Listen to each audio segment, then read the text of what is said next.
It's good to be here on the Senate floor talking about where we are in the process to hopefully finally move towards approval of a permit to allow for construction of the Keystone XL pipeline. It's been interesting. Past couple speakers this morning have all mentioned, don't understand why the first order of business in this new Congress should be this measure. There's a lot of issues that are out there, and there certainly are.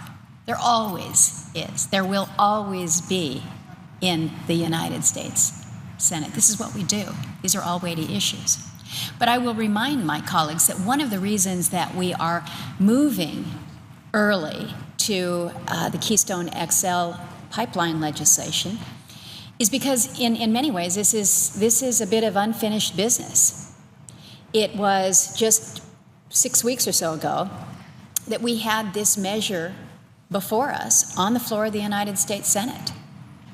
It was before this body for debate, good debate, led by our former colleague from Louisiana, who was absolutely passionate in her defense of why this was timely, why this was important, why this was critical that this measure be approved. And we had that debate, and unfortunately, the final vote, shy by one vote, and so we did not see passage. But it was a measure that was in front of us because, yes, it was timely, but also because of the work that this body had done to help advance it. In the Energy Committee, we had hearing, we had process, and we had a bill in front of us. Now, first week of the session, and we have a lot of measures that we will be taking up that are extremely important, but they are perhaps not as primed, if you will, for action on the Senate floor because that legislation hasn't been drafted up. The committees have not met to really work through some of the legislation that will be before us. And so why not move? Why not move to advance the Keystone XL pipeline, a measure that will provide for good-paying jobs in this country, a measure that will work to enhance that relationship with our closest friend and ally to the north, Canada, a measure that will help us from an energy security perspective. When we are able to displace oil coming in from places like Venezuela with oil coming in from Canada, that's a relationship that this senator would much rather enhance and further. So for a host of different reasons, we are here on this measure in now the second week of this new Congress. And I'm pleased that we are at this place where we reached unanimous consent earlier to proceed to consideration of amendments on this bipartisan bill. It's been interesting as I've talked to not only colleagues, but reporters out in the hallways, just people that you're having a conversation with. And I think there was a fair amount of skepticism that if Republicans were to regain the majority, that we would return the Senate to what we know as regular order, where there's a processing of amendments, where there's a regular committee process, and how we get back to where we're actually processing amendments. But that's what we're doing, folks. And those who are observing what is going on really beginning today is something that really hasn't been seen around here in a number of years. And that's unfortunate that we haven't had that process. But it's never too late to do the right thing. It's never too late to really get back to a process that is deliberative, that allows for the open exchange of ideas and consideration of that on the floor. And when we talk about an open amendment process, I think it needs to be clear to all that it's not just open amendment for those of us that are on this side of the aisle. It is an open amendment process for the full Senate, so that members on both sides can offer their ideas and work to get votes on them. Now, the Majority Leader has said several times, he said this process is going to be open, but it's not going to be open-ended.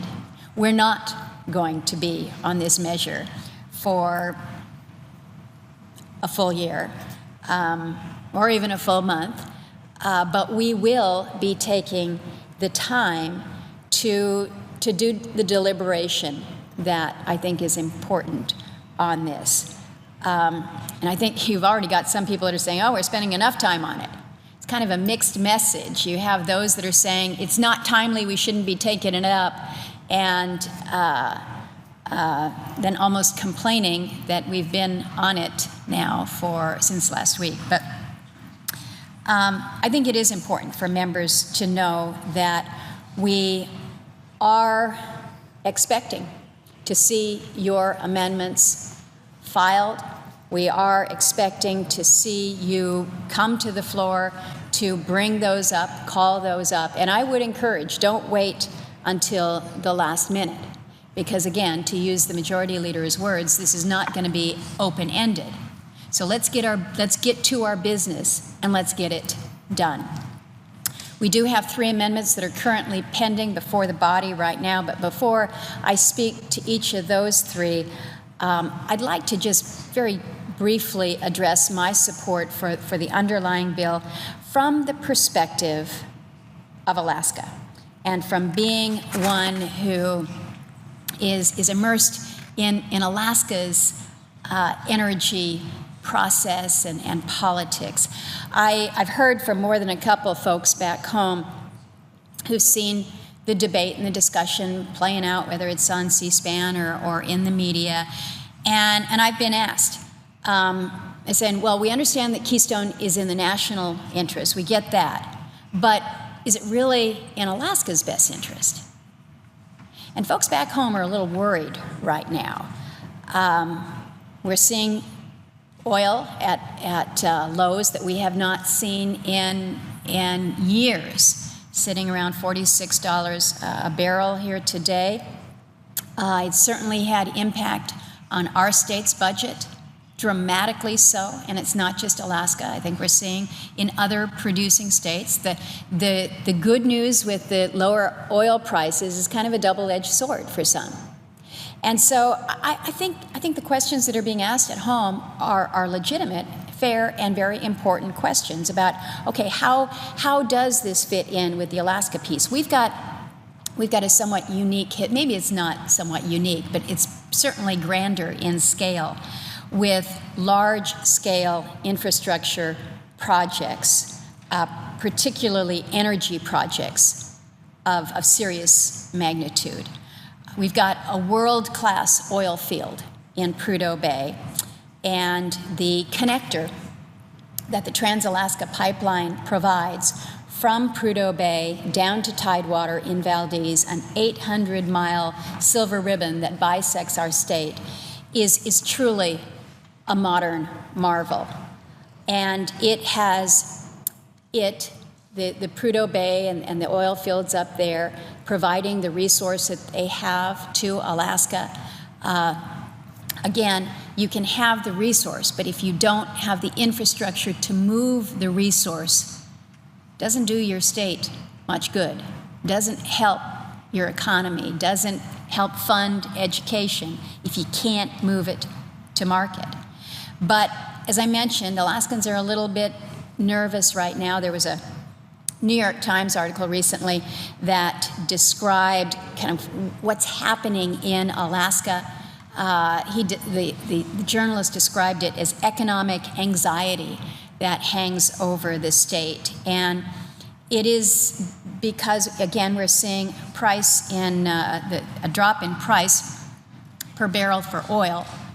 And when your state relies on oil for about 90% of your revenues to fund your budget, when the price drops, you notice it dramatically.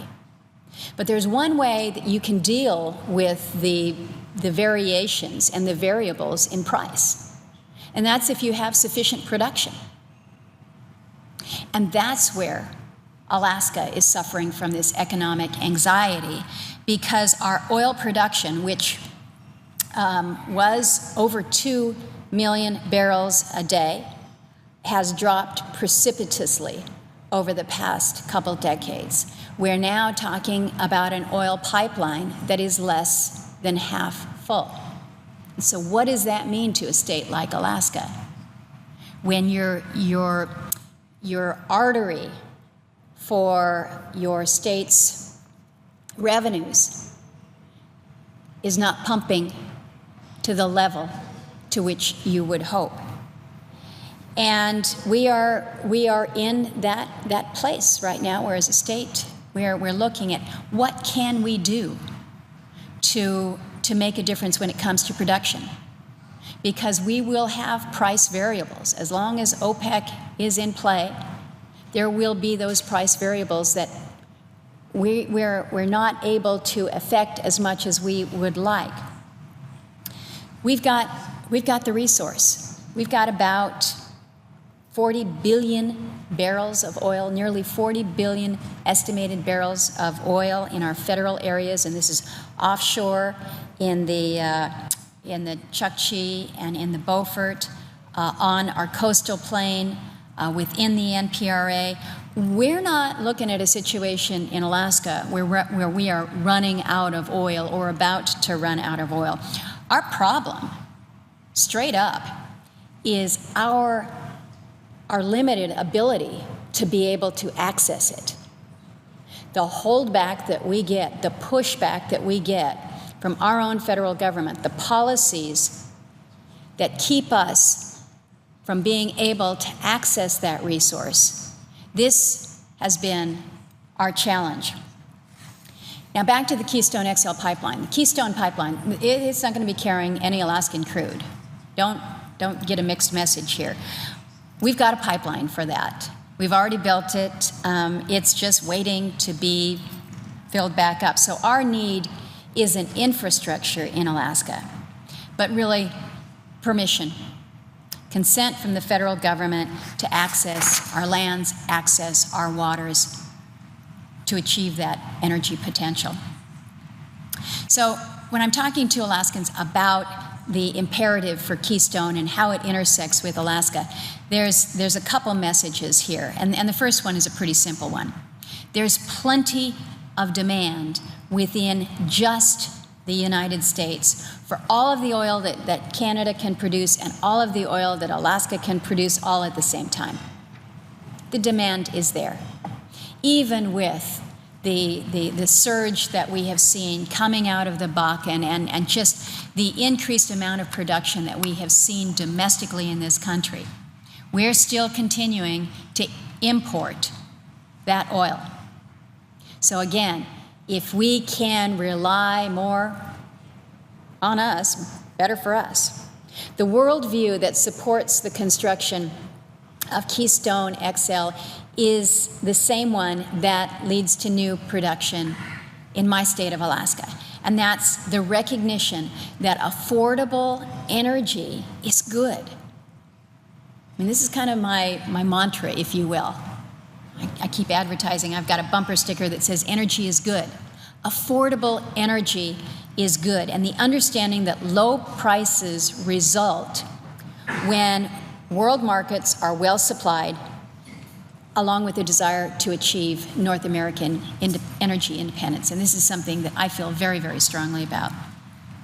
So approving the Keystone XL pipeline is not going to eat into the markets for Alaska's oil. And I think that's an important message for Alaskans to understand. In fact, it's really going to help us preserve those markets that we have. Because right now, our situation up north is North Slope crude is predominantly shipped to the West Coast. Makes sense, closer in proximity. It's there that it is refined into gasoline and other petroleum products for use here in the lower 48. So we take it down our 800-mile pipeline, put it to Tidewater, it's refined on the West Coast, and then we enjoy the benefit of it here. But this ANS crude, Alaska North Slope crude as we call it, is now finding itself in competition from the shale plays out of the Bakken. So what you're seeing is without a Keystone XL pipeline, the oil that is being produced out of the Bakken, it's finding a home somewhere. It's not just sitting there. It's not just sitting there. It is being moved. So where's it being moved to? It's being moved to homes that it can find, refineries that have that capacity. And so it's going west. And it's going west to those West Coast refineries that are used to getting that Alaska crude. So, and keep in mind, as it moves west, if you don't have that pipeline, how is it moving there? How are we moving it? We're moving it by rail predominantly. And again, we'll have that discussion about the environmental impacts of rail or truck versus a pipeline, the safety issues, the emissions issues. You want a cleaner way to transport, it's going to be in a pipeline. You want a safer way to transport, it's going to be in a pipeline. So we have this discussion, and again, for Alaskans to understand, Keystone XL pipeline is going to benefit us in terms of being able to continue to send our crude to those West Coast refineries. We've heard, I think, repeatedly, and I think very wrongly, that Keystone XL is a foreign project. It's a foreign project. It's going to carry Canadian oil to the Gulf Coast. Well, okay. TransCanada, we know where the name derives from. We know that much of the oil to be transported will be from Alberta, but I think it is important to acknowledge that you've got about 100,000 barrels of Bakken crude that will come from North Dakota and Montana down through the mid-continent. And they'll come down, they'll avoid the West Coast if we have Keystone XL constructed. So the last point I'd like to make for the folks back home that I work for and that are following this issue is I really think that the Keystone XL is a test for us. It's a test of whether or not we as a nation can still review, can license, can permit, and build a large-scale energy infrastructure project. You know, we're looking at just that in Alaska. We need to know that can continue to be done in this country, because if we can't do it, even here in the lower 48, where your costs are lower, where you have existing infrastructure that you tie into, which Keystone XL will, you already have the southern leg already completed. If we can't demonstrate that we can't even get beyond this process of permitting a leg of this pipeline over the Canadian border into the United States, what confidence do we have that we're going to be able to do other big energy infrastructure projects? That worries me a great deal. And so when people say, well, you know, we're rushing this too quickly, it's premature, we need to let everything play out, I think we need to remind ourselves that 6 years is a pretty long time to play something out. Most companies don't have the wherewithal to wait something out 6 years, because the cost of constructing this pipeline haven't gone down in this intervening time period. If anything, they're going up. We know they are.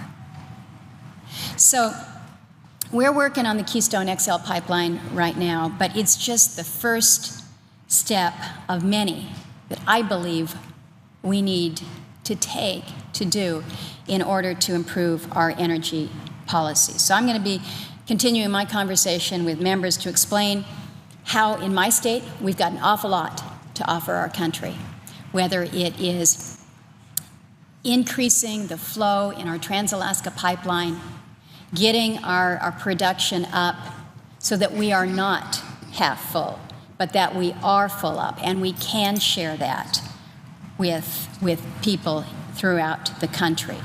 And that as we look to move our natural gas, our amazing quantities of natural gas, that too, that infrastructure project, a massive infrastructure project, that we can work to advance that.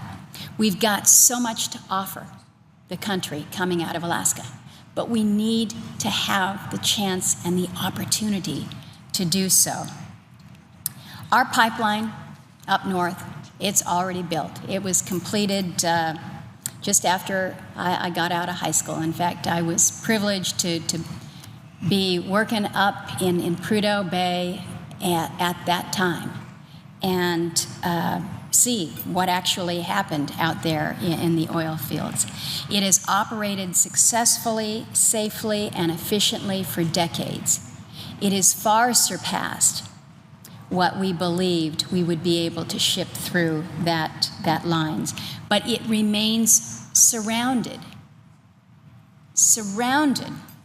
by billions and billions of untapped oil that can be brought to market, bringing jobs, generating revenues, keeping prices as low as possible because we all want that, and increasing our security. So this is a conversation that's going to continue until the conditions of Alaska's statehood, those things that were promised to us back in 1959 when we became a state, that they're fulfilled, that we're allowed to produce our resources as a state. So watching what's going on with Keystone is something that is of great interest to folks back home. And we will continue to watch it and hopefully be encouraged that we do the right thing from a jobs perspective, from a revenue perspective, from an economic and an energy security perspective. So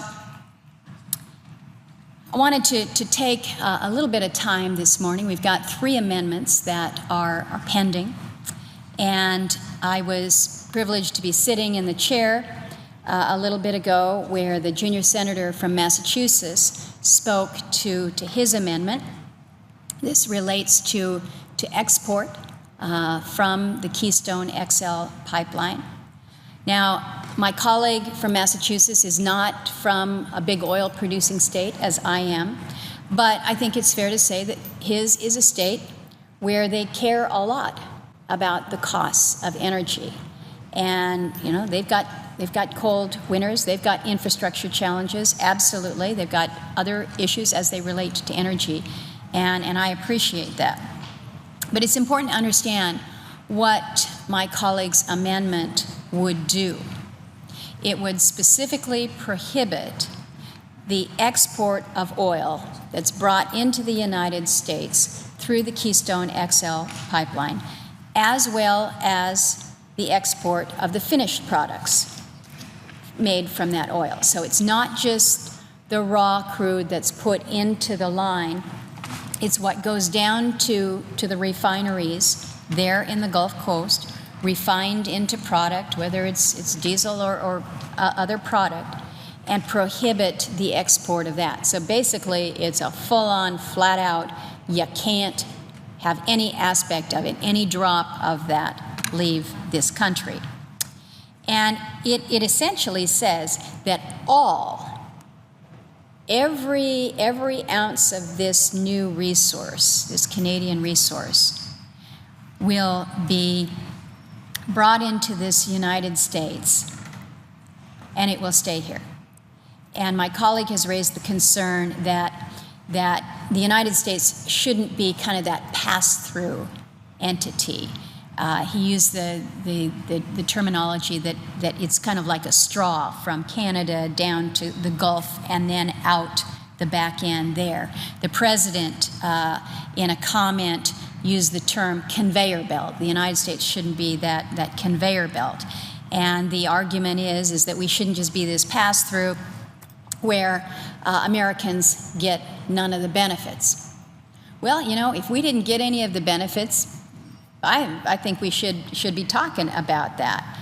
I think it is important to know that this is not the first time that we've had this discussion or this idea in front of us. Back in early 2012, it was part of an amendment that came before the floor. It was defeated 33 to 65. We had many of our Democratic colleagues join with all the Republicans to reject a statutory ban on exports. And I'm hopeful that this amendment that has been offered and is pending will see the same fate, ultimately being defeated by at least the same margin. And I say that because I think it continues to be unnecessary. And I believe strongly that it takes our export policies in the wrong direction. Now, this is not just Lisa Murkowski saying, I think this takes us the wrong way. The Department of Energy has looked critically at this issue of Keystone XL oil being exported and whether or not that makes sense. And in their analysis, they state it pretty succinctly. They say, without a surplus of heavy oil in Pad 3, that's the Gulf Coast area, there would be no economic incentive to ship Canadian oil sands to Asia via Point Arthur, which is where it's coming out of. The Department of Energy's conclusion was pretty, it was a pretty broad discussion about it. But that conclusion was then reinforced by the State Department. In its final supplemental EIS for Keystone, which it's a document that everybody should read. Now, granted, it's 1,000 pages long or thereabouts, but there is an executive summary that really does help to condense so much of this. And in the State Department final EIS, they say that such an option, that being export, such an option appears unlikely to be economically justified for any significant durable trade given transport costs and market conditions. So think about that, because I think these conclusions make some pretty good sense here. The purpose of the Keystone XL pipeline is to bring Canadian and American, let's not forget the 100,000 barrels coming out of Montana and North Dakota. It's to bring this oil to the Gulf Coast. So it doesn't make any sense to bring oil all the way, this is 850 miles, all the way to refineries that can refine it. Remember, these refineries in the Gulf Coast are set up to deal with exactly this type of oil. So you've got the line that brings it from the north to the south, where you have refineries that are able to handle this. So tell me why it would make sense to just use this pipeline as a pass-through, as a conveyor belt, as a straw, and then ship it to refineries around the world. Add that transport cost to it. As the State Department EIS says, it's not economically justified. And it's important to understand kind of what is going on down there in the Gulf Coast with our refineries. And the State Department looked at this, and what they found was that the traditional sources of heavy oil used on the Gulf Coast are declining. Why are they declining? Well, what we traditionally see coming in as imports there, coming in from Venezuela, coming in from Mexico, but we're seeing a drawdown of that, if you will, a lessening of that. and for a host of different reasons coming out of Venezuela and out of Mexico, but not the least of which is because we're producing more here in the lower 48 states, in the Bakken, and so we've talked a lot about the misalignment that is going on within our refineries and what is being produced and what we are capable of refining. But again, what we're seeing in the Gulf Coast is an ability to take on more capacity for this heavy oil. And so the opportunity to refine that product coming out of Canada there in the Gulf Coast refineries, it's real. It's there. Now, I think it is important to be honest here. I don't want to be written up in somebody's fact checker because believe me, we look at those. But there are small amounts of oil from Keystone XL that could be re-exported as a matter of economic efficiency.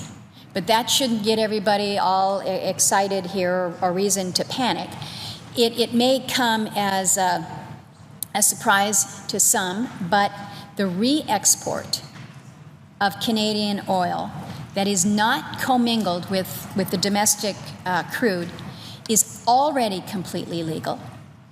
It is already a routine matter where the Commerce Department just routinely signs off on it. This is no big deal. This is no change in policy that is dramatic.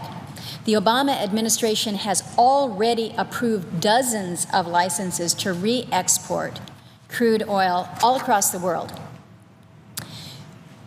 Now, I think it's important to recognize that, again, this amendment offered by my colleague from Massachusetts would not just block the export of the crude, but it would block the export of finished products.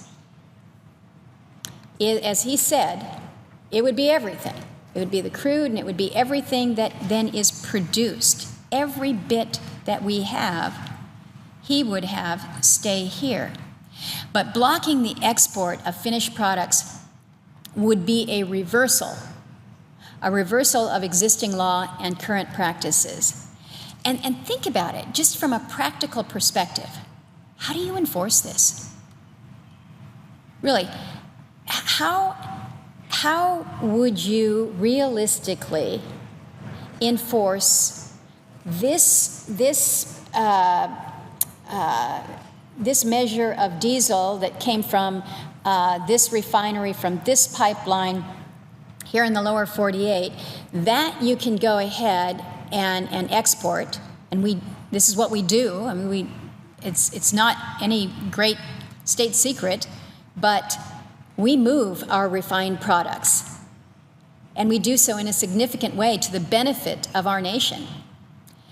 And so how do you kind of fence off everything that comes out of Keystone XL and say the refined product from this particular pipeline, you can't move outside this country? It just creates potential havoc, which I don't know, maybe that's the point here.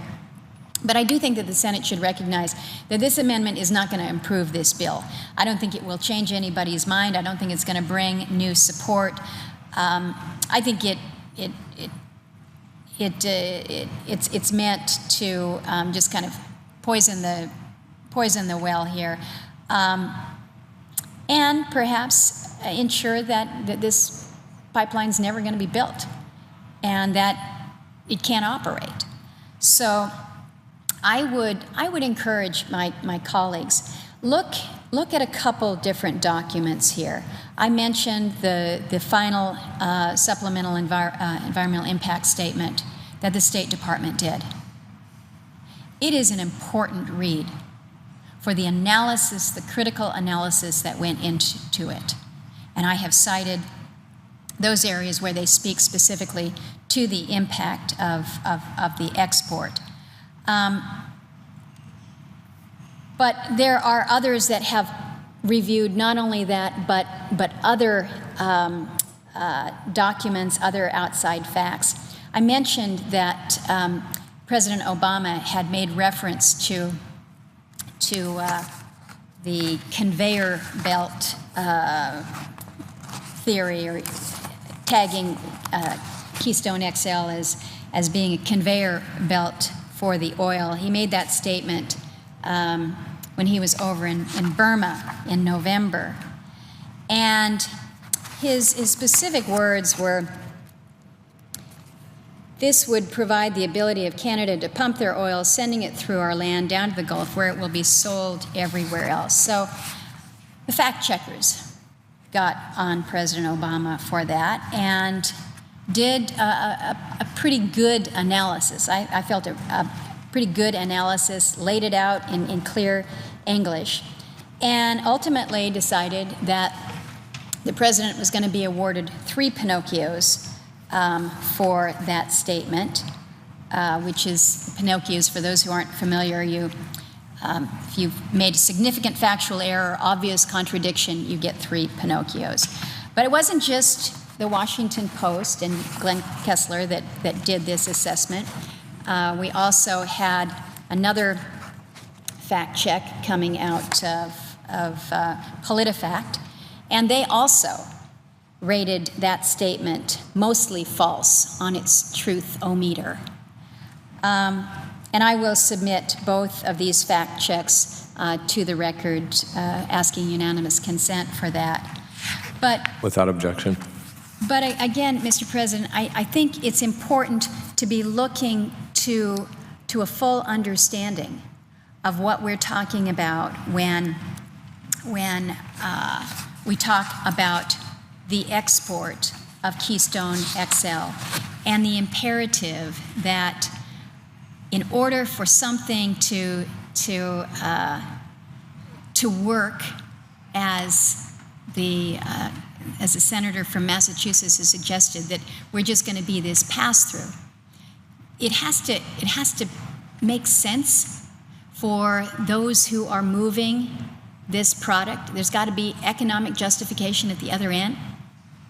And where it makes sense is to move that product to the Gulf Coast, where our refineries have the capacity to handle that heavy crude.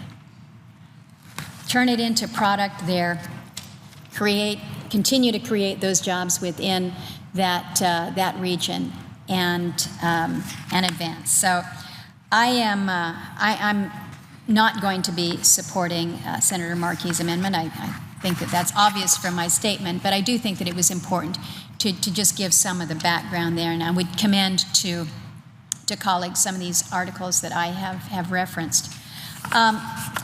There's 2 other amendments that are pending before us, and I'll speak very, very quickly to the amendment that has been offered by the senators from Ohio and New Hampshire. They have once again teamed up to offer this bipartisan amendment on energy efficiency. They've worked very closely on these issues over the years. We're to the point where you can't think about energy efficiency without thinking Portman or Shaheen. So I commend my colleagues for their diligence on this. I have been happy to support them in their efforts. And I'm happy, quite honestly, that we're going to have an opportunity to vote on an amendment that does relate to the energy efficiency. It is not the full-on energy efficiency bill that my colleagues have introduced previously, but it's an amendment with a text that's identical to the measure that came out of the House, the Energy Efficiency Improvement Act.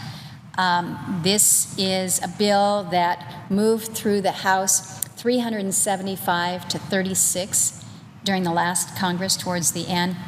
We tried to move it through here in the Senate. We came close to advancing it by unanimous consent, but there were still a few outstanding concerns that we couldn't get around, so it's back before us once again. But really, nothing has changed since then, and in my view, this is a good reason why this proposal is really regarded as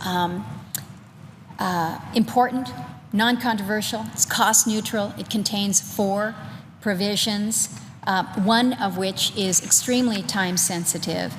And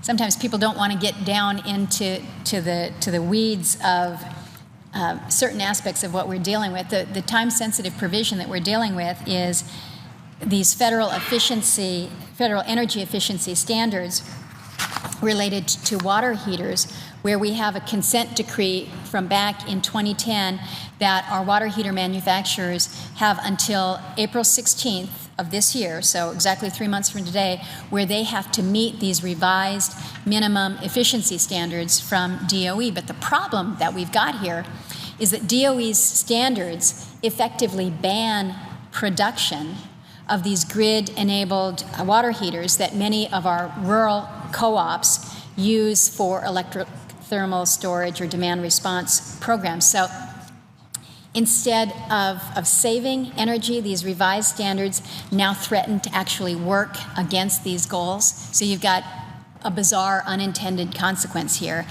And we've been working for a couple years now to address this, to fix it, and now it's urgent. Now we have got to deal with it because, again, we're 3 short months. The manufacturers are worried.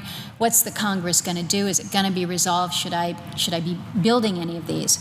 So I think thanks to the cooperation of senators from Ohio and New Hampshire, we've got an opportunity to have this measure in front of us once again. There's 3 other provisions in this amendment that are equally non-controversial. They all relate to voluntary efficiency programs. One focuses on the efficiency of commercial office buildings. Another provides greater information about energy usage in those buildings. And then the third looks at energy efficient government technology and practices. So again, Mr. President, this is one that I would hope we would be able to advance without further delay. This is really a common sense effort to fix a real problem for our rural co-ops. And more importantly, let's embrace energy efficiency around here. I mean, we're talking now with the discussion about increased production is very real. I started off my comments by talking about Alaska's desired contribution to the national energy economy. But I kind of view energy from a 3-legged stool perspective. You've got increased production, you've got all the technologies that are going to allow us to achieve our potential with our clean and renewable resources, which is hugely important. But you also have the efficiency and the conservation piece. We don't talk about that enough around here. We need to do more. Shaheen Portman is one way to get us there, albeit in a very small way. And then the last amendment that we have pending is an amendment offered by my colleague on the other side of the aisle from Minnesota, and also serving on the Energy Committee. He's introduced an amendment that would require that all of the iron, the steel, all the manufactured goods that are used to construct the Keystone XL be produced right here in the United States.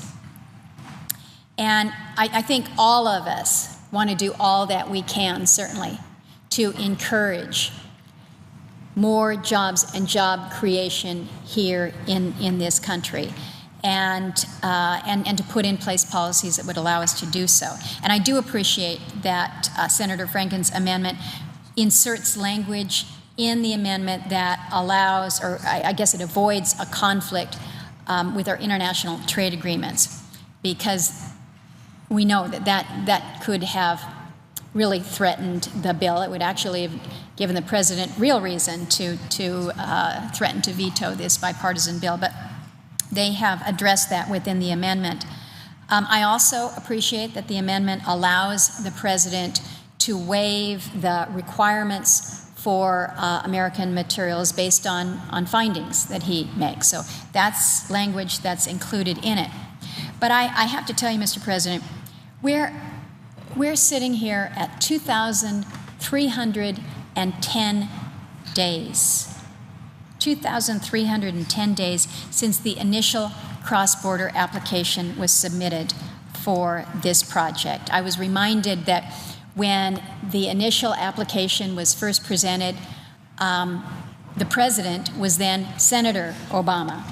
That much time has elapsed. And so I see this language, and I think it is included in this amendment in good faith, but I just can't be convinced that the president would actually exercise this type of a waiver in a timely manner. He certainly hasn't demonstrated it at any point throughout this whole long, drawn-out process that we have been on with Keystone XL after 6 years. So I am going to be opposing this amendment for the same reasons that I opposed it when we had it in front of us in 2012. It was included as part of a broader amendment at that time, but it did fall on a pretty strong bipartisan basis. And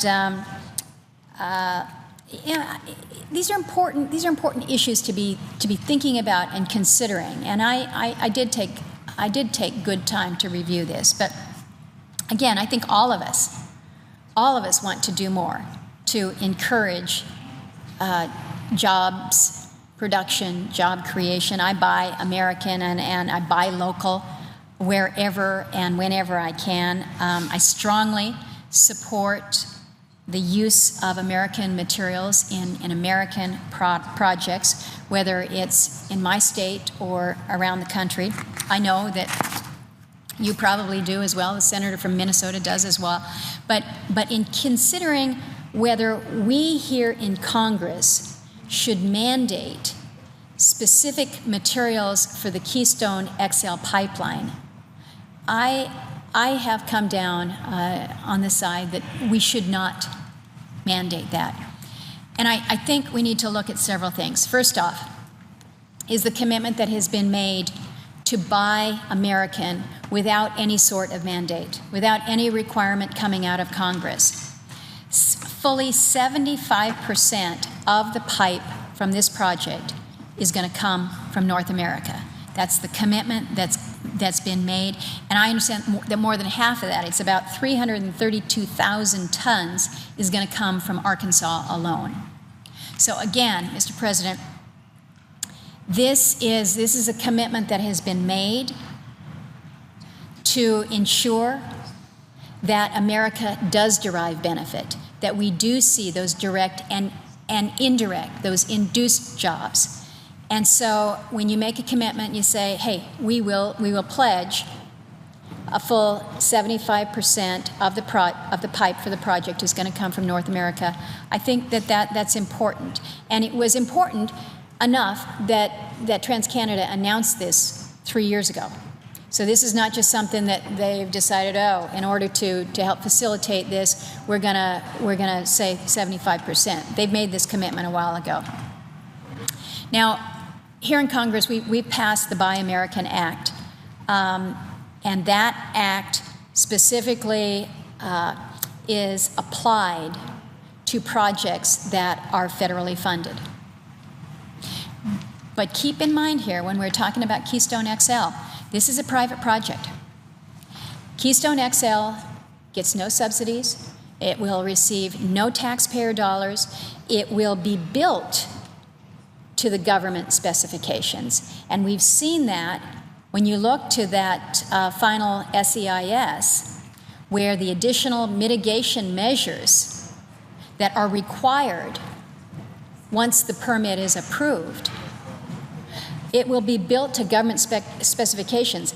But I don't think that the government should decide what it is actually built with. We're going to define the parameters in terms of mitigation, but again, this is a private project. This receives no federal funds, and so it would be somewhat precedent-setting. So I asked the Congressional Research Service to see, can you identify for me any other projects where the Congress has sought to force or direct private parties, a private company, to purchase domestic goods and materials? So all the materials that go into it, not just the steel, but everything else in there. And they've been looking. They've been looking, and they got some pretty sharp folks over there at CRS. And so far, they have not been able to come up with an example in our laws. So I'm concerned about this, quite honestly. As much as I support Buy American and making sure that we receive the benefit of these jobs from creating these products, but I'm concerned about the Congress setting a precedent here. I think it potentially puts us on a pretty slippery slope.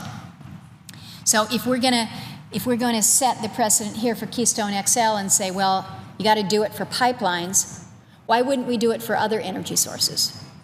I mean, is that going to be a requirement that we're going to place on wind turbines?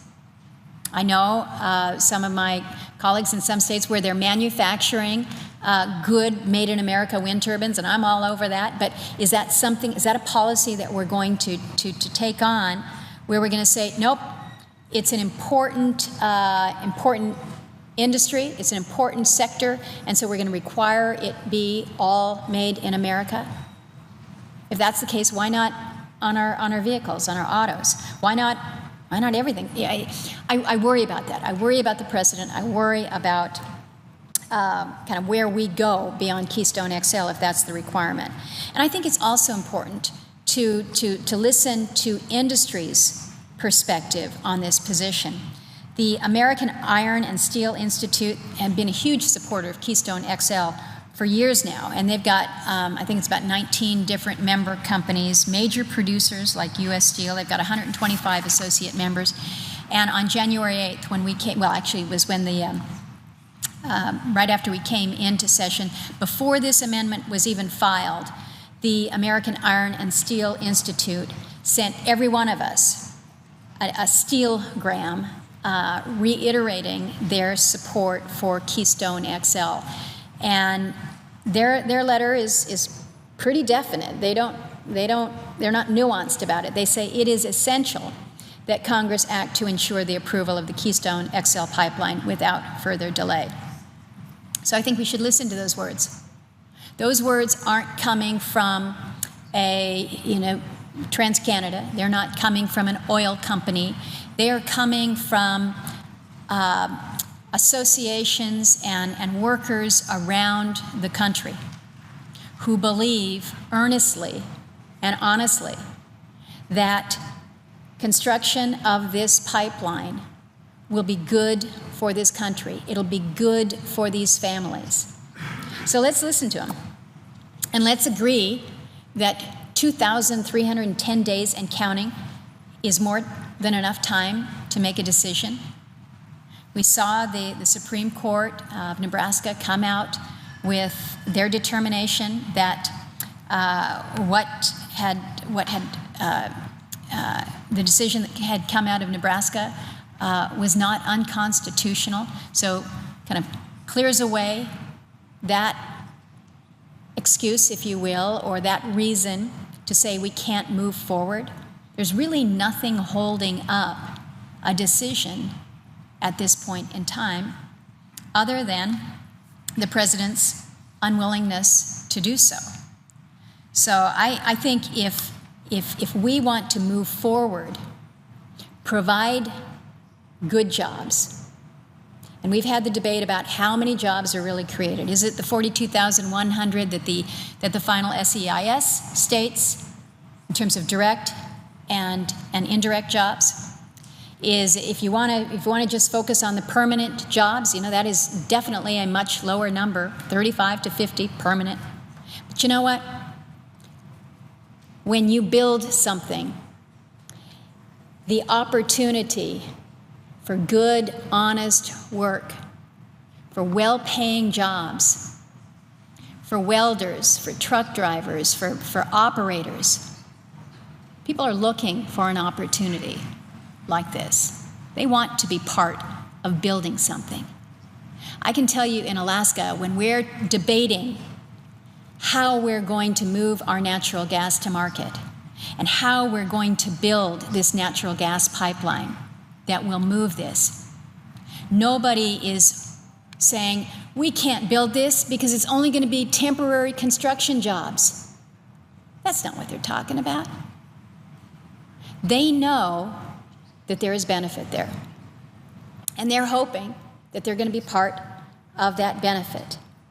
So when we talk about where we are with some of these amendments coming forward, I think it's good to have this debate. I think it's good to have this discussion, whether it's talking about exports, because that's a legitimate part of the discussion, talking about requirements that may be placed on construction.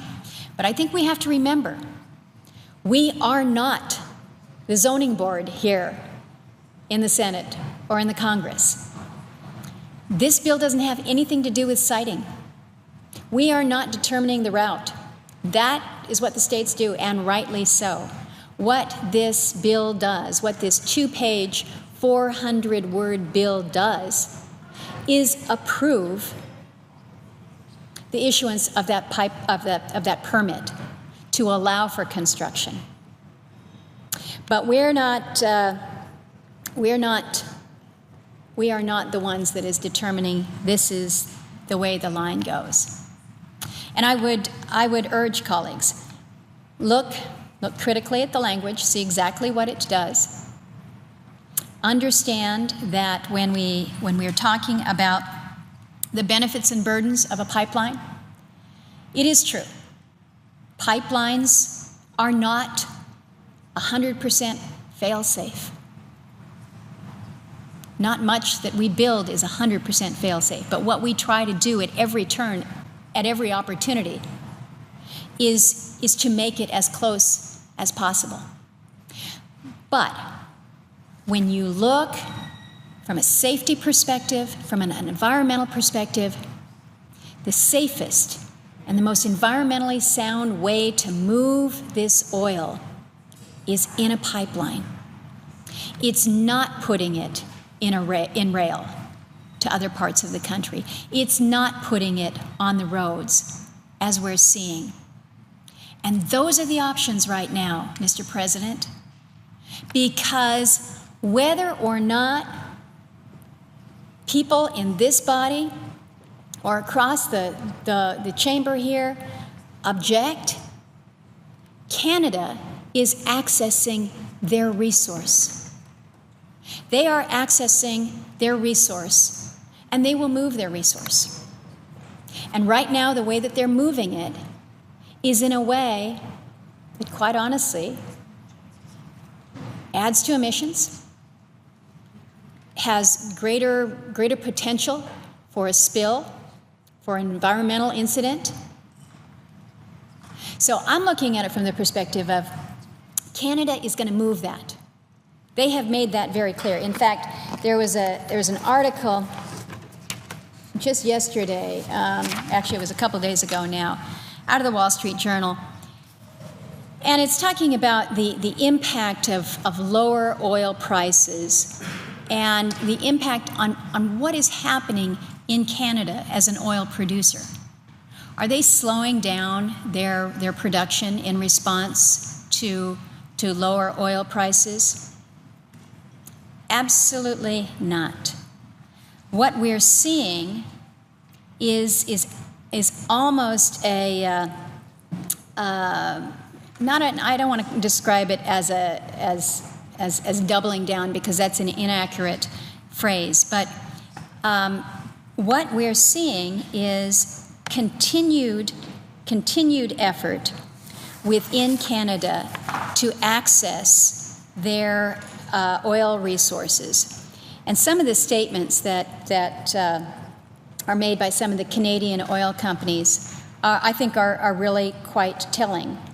They say that Canadian Natural is an oil company, will ensure the oil sands will continue adding to the global glut for a long time to come, regardless of the price of crude. They go on to say it's not well understood just how robust the oil sands are. If you stopped expansion of the oil sands tomorrow, you'd have no decline in the production base for decades. Few of the largest producers in Canada envision scaling back production at their oil sand operation. So what we're seeing is there was big investment up front with the oil sands in Canada and accessing a resource that is plentiful. But if you are to believe some of the statements from these Canadian companies, they're going to continue to produce their resource, even in the face of what we're seeing with declining world oil prices.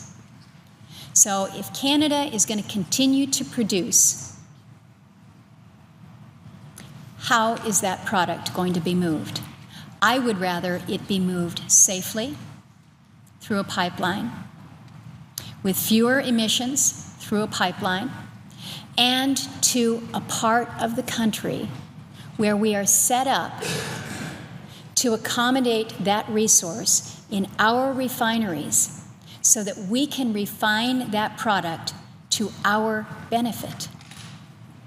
To me, that makes sense. So we will have good and, excuse the pun, energetic debate about amendments in these coming days.